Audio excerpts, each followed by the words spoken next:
में कैसी होती है, ये सब आपको लिटरेचर में मिल जाएगा। तो गायें हमारे भारत में 36 प्रकार की हैं। लोकल विशेष गाय पर ही आपको काम करना चाहिए, है ना। इधर उधर की कोई भी गाय, किसी भी प्रांत की गाय किसी भी प्रांत में नहीं पालना चाहिए। हाँ, पाल सकते हो आप, उसमें बुराई कुछ भी नहीं है। वो हमारे भारत की गाय, एक गाय किसी भी हिंदुस्तान के कोने में रह सकती है, ठीक है, क्योंकि उसके पास पूरा फुल रेजिस्टेंस पावर होता है। आप साहिवाल को भी जाके किसी भी देश के कोने में रख सकते हो और नीचे उंगुल को उठा के भी किसी भी देश के कोने में रख सकते हो। हाँ, पर थोड़ा बहुत फ़र्क पड़ेगा उससे, क्योंकि जो बहुत ठंडे इलाके में होने वाली गाय है वो बहुत गर्म इलाके में जाके तो थोड़ा उसको तकलीफ होएगा, लेकिन वो रेजिस्टेंस पावर ऑटोमेटिकली एक सीज़न के बाद में तो डेवलप कर लेती है। तो वो पावर होता है हमारी गाय में। पर क्षेत्र विशेष की गाय को ही हमें लेकर आगे बढ़ना है। तो क्या करना, पहले नंबर हम्प देखना गाय का।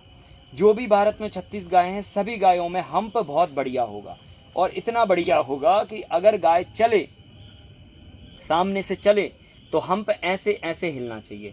मतलब गाय ऐसे चलेगी सीधी और हम्प लेफ्ट राइट होना चाहिए।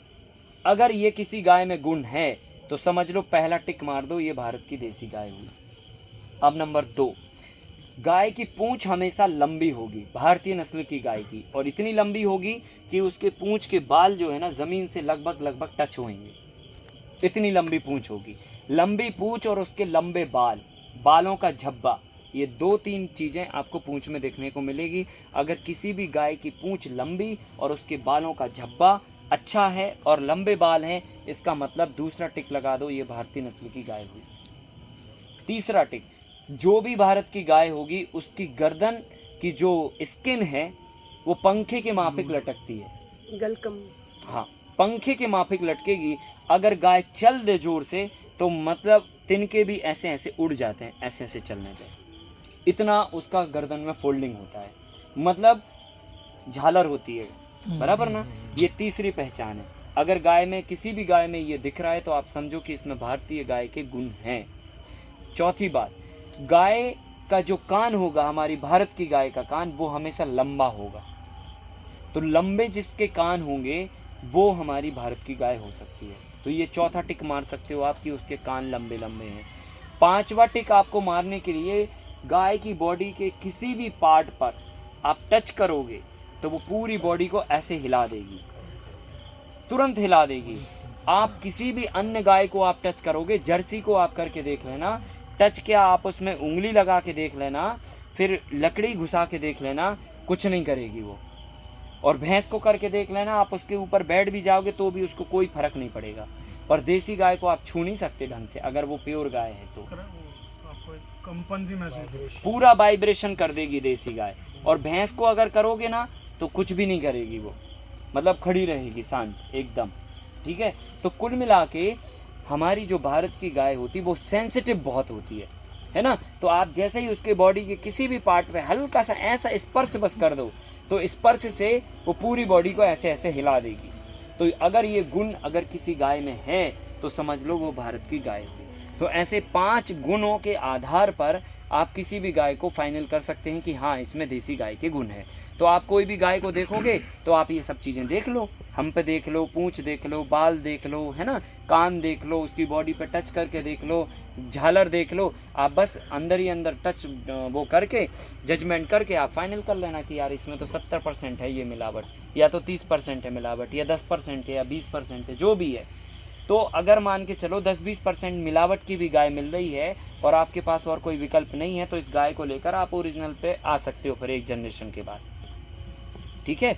अगर किसी भी गाय में पूरे गुण धर्म नहीं मिल रहे हों तो आप पूरे गुण धर्म के चक्कर में मत पड़ो। अगर आपको 3-4 गुण धर्म भी मिल गए और एक आध थोड़ा बहुत कम भी मिला तो चलेगा, ठीक है कि नहीं। तो ये हमारी हुई गायों को पहचानने का तरीका। हमारी भारत की गाय बहुत सेंसिटिव होती है और मतलब जो है ना, ये पूरी बॉडी को कंपन कर देती है। ये गुण आपको भैंस के अंदर नहीं मिलेगा। इसलिए हमारे पूर्वजों ने कहा कि भारत की गाय के नस्ल का ही दूध पियो, और हम जो है ना भैंस का दूध पीने लगे। और भैंस का दूध पी के आप समझ रहे हो कि नॉन सेंसिटिव जानवर का दूध हम पी रहे हैं, जिसके अंदर कोई सेंस नहीं है। एक कहावत है भैंस के ऊपर, उसके आगे बीन बजाने से कोई फ़ायदा नहीं है। हमारे पुराने लोग बोलते हैं भैंस के आगे बीन बजाने से कोई फ़ायदा नहीं है ना। ऐसे कई कई लोगों के ऊपर बोलते हैं, बोले जैसे है ना। तो आज क्या हो गया है कि हम उस जानवर का दूध पी रहे हैं जिसमें कोई सेंसिटिविटी नहीं है, इसलिए हमारी भी संवेदनाएं भैंस के मापे की होती चली जा रही हैं। हमारे ऊपर भी बहुत ज़्यादा कुछ फ़र्क नहीं पड़ता है, हम कितना भी कुछ कहते रहे, तो हमारी संवेदनशीलताएं भी धीरे धीरे करके कम हो रही हैं। तो हमें भारत की गायों के दूध का ही सेवन करना चाहिए। अब इसके बाद में बात करते हैं इसके रख रखाव के बारे में। ये पहचान की बात हुई, महत्व की बात हो गई। अब हम बात करते हैं इसके रख रखाव के बारे में। तो रख रखाव के बारे में एक सिंपल आइडियोलॉजी साइंस मैंने आपको शायद कल या आज बताया था कि किसी भी जीव के बारे में जब आप उसको पालते हो या उसका वो करते हो तो उसके बारे में सोच के काम करना चाहिए।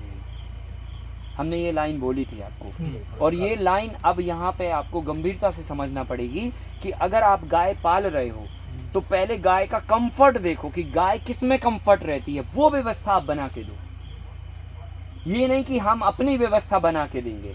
अपनी व्यवस्था के चक्कर में हमने क्या किया, इतनी गौशालाओं को विजिट किया मैंने भारत की, करीब 10 से 15% गौशालाओं को तो हमने तोड़वा दिया, ठीक है। बाकी को तो नहीं तोड़वा पाए क्योंकि इतना करोड़ों रुपए लोगों ने लगा रखा है। टीन सेट बड़ा बड़ा बना देते हैं, फर्श पक्का बना देते हैं और गायों को खाने का स्थान इतना ऊंचा उठा देते हैं ताकि हमें आराम से उड़ने में आसानी हो, हमें झुकना ना पड़े। तो हम अपने हिसाब से वो सिस्टम बना देते हैं। एक जरा कॉमन सेंस आप लगाइए, गाय का जो खाना खाने का तरीका है वो कभी भी कैसे खाना खाती है। आप गाय को खुला छोड़ोगे तो कहाँ से खाना उठा के खाती है वो? नीचे, जमीन से। तो आप फिर पक्का फर्श बना के उसका खाने का स्थान क्यों ऊंचा उठा देते हो? डाइनिंग टेबल दे दिया। हाँ, तो डाइनिंग टेबल देने से नुकसान ये होगा कि गर्दन इतनी लंबी होने से गर्दन को आपको सिकोड़ना पड़ेगा। फॉर एग्जाम्पल आपकी गर्दन कितने इंच की है? 4 इंच की है, बराबर ना। आपके हाथ इतने लंबे हैं, तो आप क्या करते हो, नीचे अगर थाली रखते हो तो आप अपने हाथ को यहाँ से उठा के और यहाँ तक लेके आ जाते हो, बराबर ना। अब आपकी थाली यहाँ पे रख दिया जाए इतने हाइट पे, ठीक है, और अब आपसे कहा जाए जरा खाइए, अब तो ऐसे देख देख के खाएंगे, फिर हाथ को यूं करेंगे, यूं, मतलब ये कंफर्ट नहीं है। सिंपल सी बात है। अगर आपको असुविधा फील हो सकती है तो गाय की गर्दन इतनी लंबी है, ऊंचा उठने से उसको अनकंफर्ट फील होता है। अब गाय आपको बोलने नहीं आती ना, तो उसका बेचारा कोई पुलिस थाना है कि जाके वो रिपोर्ट लिखा दे कि इन्होंने हमारे खाने की व्यवस्था को गड़बड़ कर रखा है, जरा ठीक कराइए, है ना। या वो किसी से कुछ बोल सके। ये तो इंसान को समझने की ज़रूरत है ना भाई। इंसान को समझने के लिए भगवान ने कलाएं दी है, अब वो समझ है नहीं रहा है तो ये तो उसकी गलती है ना भाई। तो आपको ये चाहिए कि गायों का पहले नंबर आप कंफर्ट देखिए, और कंफर्ट में आपको एक ध्यान रखना, जब भी आप गायों का रखने का स्थान बनाएं तो आप 2 बातों का विशेष ख्याल रखना, बल्कि 3। एक तो गाय का अगर शेड आप बना रहे हैं तो 20 फीट की आप सेंटर पे हाइट रखिएगा, उसका 20 फीट हाइट होना चाहिए सेंटर में, और फिर डाउन में 15 फीट तक चल जाएगा, ठीक है। अब सेकंड बात, जहाँ पर आप गाय का खाना रखें, खाना के स्थान पर आप गाय का खाना ज़मीन पर डलना चाहिए और उसका भूसा मतलब खाना लेफ्ट राइट में ना बिखरे। उसके लिए आप 8 इंची का 2 रद्दा लगा के आप उठा सकते हैं उसको। मतलब आप ईंटा से 2 रद्दा उठा दीजिए इस तरफ, और उस तरफ भी 2 रद्दा उठा दीजिए, और जहाँ पर खाना गिरे उसका लेवल ज़मीन का ही लेवल होना चाहिए। मतलब आजू बाजू से आप उठा दो ताकि वो गहरा हो जाए और उसमें खाना डल जाए और वो खाना इधर उधर बिखरे ना, पर उसको उठाओ मत ज़मीन से। उठाने में गाय को तनाव पैदा होता है, तनाव से बीमारियां पैदा होती हैं और उससे दूध भी कम होता है। अब ये बात हमें पता नहीं है, हम समझते नहीं इस बात को, और हम ज़बरदस्ती एक दूसरे को फॉलो कर करके बनाए चले जाते हैं। सेकंड बात, गाय को कभी भी पक्का फर्श मत दो।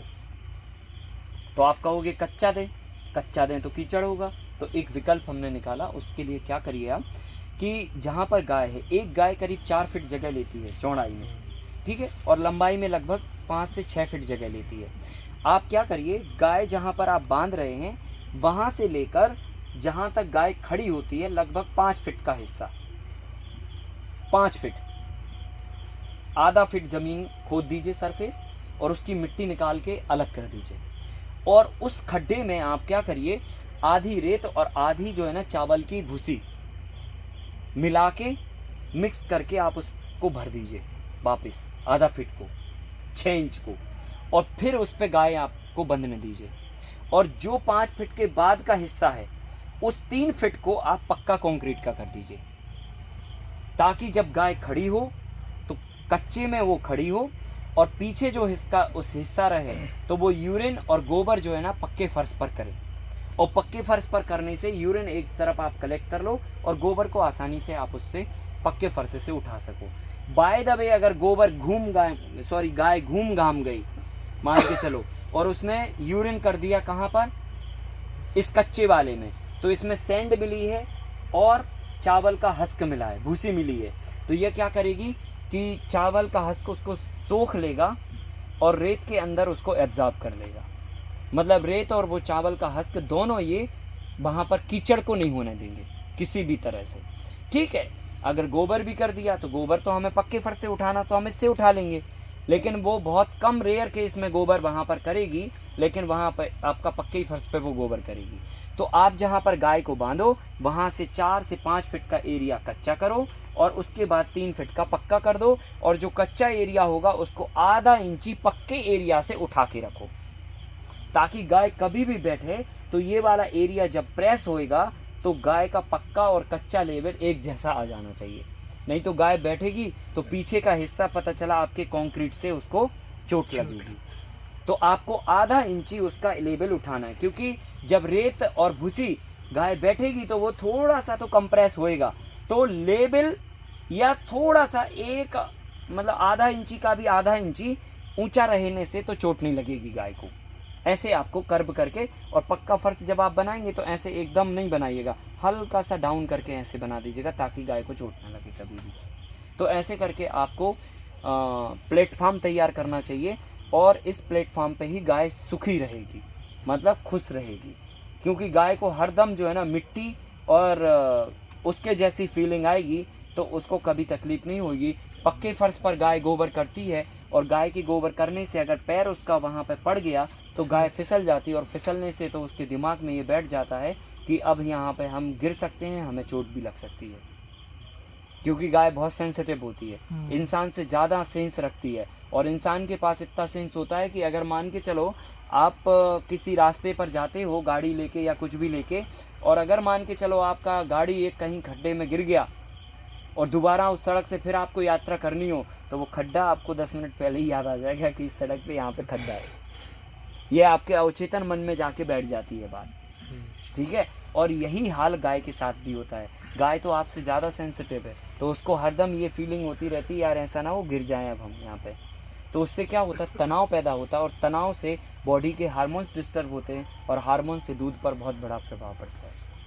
तो ये 2-3 बातें आप ध्यान रखो, हाइट प्रॉपर करो, गाय का खाने का हिस्सा ऊंचा मत उठाओ, और उसका 4 फीट का 5 फीट का प्लेटफॉर्म कच्चा रखो। उसमें आपको अगर चावल का भूसा नहीं मिल रहा तो आप किसी भी अनाज का भूसा बारीक वाला मिला के आप मिक्स करके उसको भर दो। आधी रेत और आधा भूसा भरना है, तो 50% रेत और 50% भूसा। अब ये रेत और भूसा कब तक चलता रहेगा, तो करीब 3 साल तक आप इसको चलाते रहो, समझ गए ना। और 3 साल के बाद जितना भी इसमें यूरिन किया उसने, तो वो यूरिन से जो पानी होगा यूरिन में वो इवापरेट हो जाएगा, बाकी के यूरिन के अंदर जो जो भी एलिमेंट होंगे वो उस रेत और भूसे के अंदर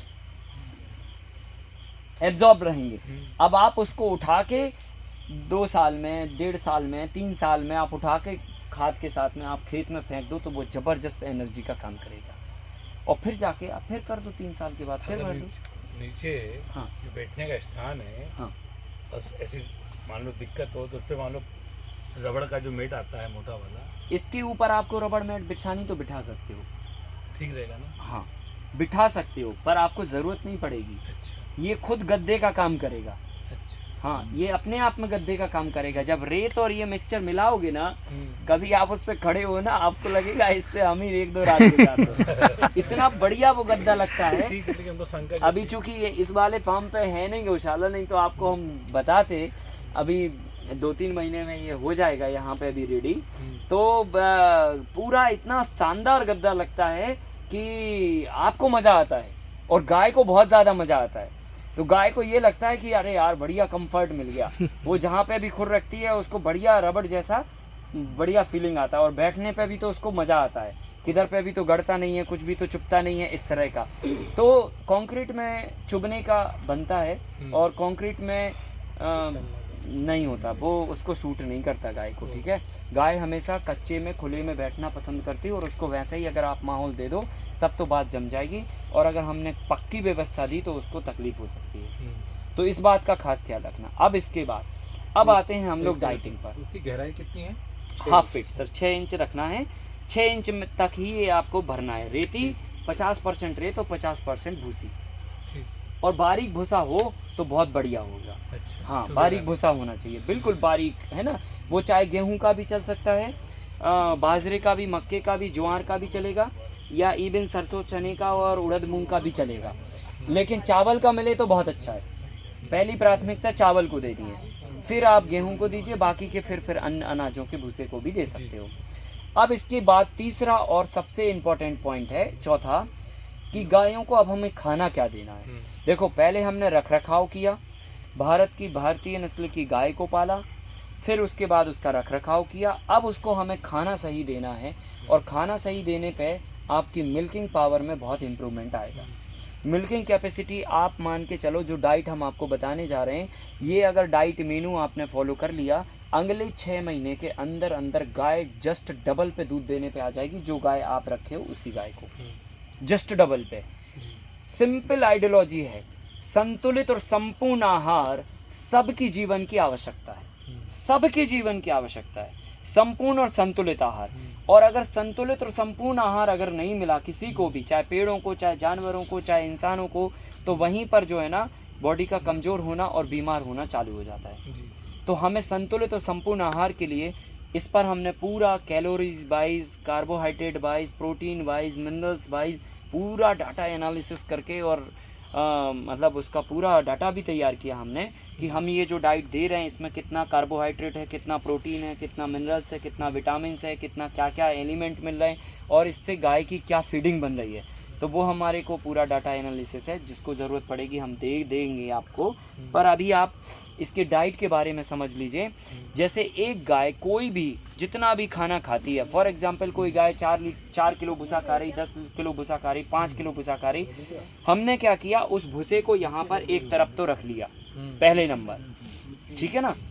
जो भी गाय ने भूसा खाया उस भूसे को हमने एक साइड में रख लिया। जो भी मतलब एक बर्तन है उसमें अभी हम सब मिक्सचर बना के वो फिर इकट्ठा डोज देंगे गाय को। तो हमने क्या किया, पहले नंबर हमने गाय का जो नॉर्मल एक डाइट है वो भूसा हमने निकाल के एक टब में रख लिया। अब उस टब में हमने क्या करना है, 5 अनाजों का दलिया बना के उस टब में मिलाना है। तो 5 अनाज वो कौन से होंगे और उसका दलिया कैसे बनेगा, आप 5 अनाज ले लो। फॉर एग्जांपल 1-1 किलो के हमने अनाज ले लिए। 1 किलो हमने ज्वार ले लिया, 1 किलो हमने मक्का ले लिया, 1 किलो बाजरा ले लिया, 1 किलो गेहूँ ले लिया और 1 किलो चना ले लिया। ये 5 अनाज लीजिए और 5 अनाजों को इक्वल मात्रा में आप मिक्सचर बना दो, और मिक्सचर बना के फिर इनके दलिए बना दो, पैलेट बना दो। और इन पैलेट को आधा किलो 5 अनाजों के दलिया को बॉईल करके, है ना, बॉईल करके पतला, मतलब इतना जैसे दाल हम लोग खाते हैं या दलिया आपने खाया था वैसे ही उतना पतला करके, बहुत ज़्यादा गाढ़ा नहीं और बहुत एकदम पानी जैसा पतला नहीं, वो जाके आधा किलो का आप अपने भूसे में इसमें मिला दो, ठीक है। अब इसके बाद ये 5 अनाजों का दलिया मिला दिया, इसमें आपकी कार्बोहाइड्रेट, प्रोटीन और शुगर की मात्रा गाय को जितना चाहिए वो सारा, उतना फाइबर मिल जाएगा, उतना शुगर मिल जाएगा, उतना कार्बोहाइड्रेट मिल जाएगा, प्रोटीन भी मिल जाएगा 5 अनाजों के दलिया से। हर एक बार अनाज रिपीट करते हैं। देखिए इसमें हम पहले नंबर बाजरा देंगे, 1 केजी मान के चलो, 1 केजी हमने बाजरा लिया, 1 केजी हमने मक्का ले लिया, है ना, और 1 केजी हमने ज्वार ले लिया। सफ़ेद सफ़ेद होता है, छोटा छोटा दाना, ज्वारी बोलते हैं उसे, ज्वार, है ना। हाँ, बाजरा ले लिया, मक्का ले लिया, ज्वार ले लिया, चना ले ली 1 किलो, और 1 किलो गेहूँ ले लेनी है। तो गेहूँ, चना, मक्का, ज्वार और बाजरा, इन 5 अनाजों को मिला के इक्वल मात्रा में आप इनका दलिया बनाओ। और दलिए को कभी भी आप कच्चा मत दो, ठीक है। आप उसको हल्का सा स्टीम कर दो, मतलब उबाल दो थोड़ा, और उबालने के बाद फिर जाके आप उस भूसे में मिला दो। अब हम क्या करेंगे, 5 अनाजों का दलिया मिला दिया हमने। इसके बाद हम मिलाएंगे इसमें चूना। कोई भी गाय जो दूध देती है उसका कैल्शियम डिटेक्ट होता है बॉडी का। हम लोग अक्सर गलती कर देते हैं, जो दूध देने वाली गाय है हम दूध निकालते लेकिन कैल्शियम की फीडिंग नहीं करते। ये जो दूध बनता है ना, हड्डियों से दूध बनता है गाय की।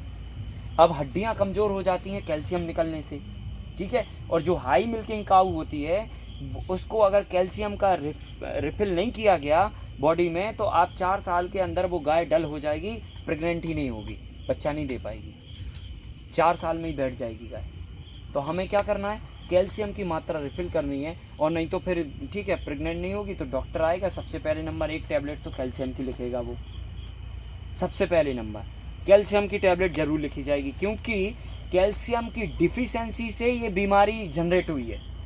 तो आप पहले वो ठीक करेंगे तभी जाके बात बनेगी। तो हम क्या करें कि उसमें कमी होने ही ना दें जी, है ना। हम स्टार्टिंग से ही उसको 50 ग्राम डेली बेसिस पे चूना खिलाएं।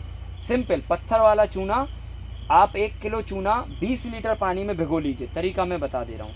20 लीटर पानी में 1 किलो चूना भिगो दीजिए और उसमें एक 250 ml का नाप डाल दीजिए उस बर्तन में। और आपने उस बर्तन को ऐसे ऐसे घुमाया, बर्तन जो भी डाला आपने, और उसमें से एक जो भी गिलास है या जो भी 250 ml का आपका बर्तन है उससे आपने वो लिया और आपने भूसे में मिला दिया 250 ml। तो 25 ग्राम चूना आ जाएगा सुबह वाली डाइट में और 25 ग्राम आ जाएगा इवनिंग वाली डाइट में। टोटल मिला के एक दिन में 50 ग्राम चूना गाय के पेट में जाना चाहिए, ठीक है। तो चूना के लिए सिंपल आप चूना का पत्थर लो और 1 किलो चूने को आप 20 लीटर पानी में डालो और आपका 20 लीटर पानी लगभग ये चलेगा 250 ml अगर आपने मिलाया तो 20 चौके 80 और 40 दिन चलेगा। मतलब 1 किलो चूना 40 दिन में देना है आपको, समझ गए ना। इतना आपको थोड़ी थोड़ी मात्रा में आपको देते जाना। तो हमने दूसरा एलिमेंट दे दिया चूना, उसी डाइट में मिला दिया भूसे में।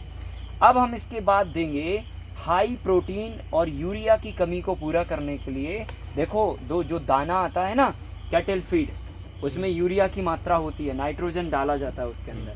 अब वो क्या होता है, नाइट्रोजन जाके गाय के पेट में गैस बनाता है, गैस से अंडाइजेशन होता है, अंडाइजेशन से गाय गोबर पतला करती है और गाय के गोबर पतला करने से पेट खराब होता है, पेट खराब होने से गाय के दूध पर असर पड़ता है, गाय के दूध का असर हमारे ऊपर पड़ता है तो हमको भी गैस बनती है और अंडाइजेशन होता है। तो ये सब चीज़ें जो है ना हमें सुधारना पड़ेंगी। हमें क्या करना, उसका विकल्प देना। और विकल्प के रूप में आप क्या करिए कि एजोला ग्रास दीजिए गाय को। Azolla grass high protein grass है, ये समुंदरी शैवाल है जो कि समुंदर के पानी में साइड में किधर पे भी तो जहाँ पर पानी का जमाव होता है वहाँ पर ये शैवाल काफ़ी ज़्यादा मात्रा में उगती है और ये हाई प्रोटीन होती है। इसके अंदर नाइट्रोजन बहुत रिच मात्रा में होता है। ये फार्मिंग में भी इस्तेमाल कर सकते हैं हम।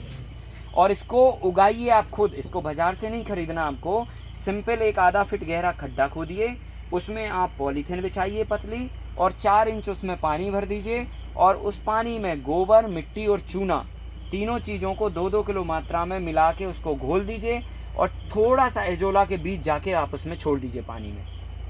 तो वो पानी में धीरे धीरे मल्टीप्लाई होने लग जाएंगे। अब आप उसी पानी से 250 ग्राम घास उठाइए और थोड़ा सा उसका पानी ऐसा निथार के उस भूसे में मिला दीजिए। तो सुबह की डाइट में 250 ग्राम और शाम की डाइट में 250 ग्राम, ऐसे 250 ग्राम एवरी टाइम 250 ग्राम का डोज हमें उस भूसे के साथ में मिलाना है। इससे क्या होगा, गाय को हाईली प्रोटीन मिलेगा पर नेचुरली फार्म में। कभी भी गाय का पेट इससे गड़बड़ नहीं होएगा। प्रोटीन मिलेगा तो क्या होगा, दूध की क्वांटिटी इंप्रूव होएगी और इसके अंदर बहुत ज़बरदस्त एंटीबायोटिक प्रॉपर्टी होती है। गाय को कभी बीमार नहीं होने देगा। ये कई तरह की बीमारियों पर एजोला काम करता है। तो एजोला ग्रास आप गाय को ज़रूर दें। अगर मान के चलो गीला संभव नहीं हो पाया तो आप स्टॉक के रूप में इस घास को डिहाइड्रेट करके, इसका पानी इवापोरेट करके आप इसका सूखा भी रख सकते हैं, बुरादा। तो वो बुरादा आप 50 ग्राम आप डाल सकते हैं, 250 ग्राम की जगह पे 50 ग्राम खाली, ठीक है। तो इस तरह से आपने तीसरे तत्व के रूप में एजोला ग्रास दे दिया। अब हम क्या करेंगे, इसमें चौथा एलिमेंट मिलाएंगे गुड़। हर डाइट में गाय को डेली बेसिस पे कम से कम आधा किलो गुड़ की फीडिंग चाहिए मिल्किंग काऊ को, ठीक है। तो आप 250 ग्राम गुड़ पुराना वाला इसी भूसे में आप मिला दीजिए सुबह की डाइट में, 250 ग्राम शाम की डाइट में मिलाइए। तो 4 एलिमेंट मिला दिए हमने और टोटल मिला के 9 पदार्थ ले लिए। 5 तो हमने दलिया में ही ले लिए, फिर हमने चूना ले लिया, फिर एजोला ग्रास ले लिया और फिर जाके हमने गुड़ ले लिया। अब इसके बाद एक और हमें फार्मूला इसमें लगाना है और वो फार्मूला गायों की जितनी भी बीमारियां होती हैं उन सभी पर काम करेगा, दूध की क्वालिटी को इम्प्रूव करेगा और गोबर की क्वालिटी को भी इम्प्रूव करेगा। एक तीर से 3 निशान लगाएंगे। हम लोग क्या करेंगे, इसमें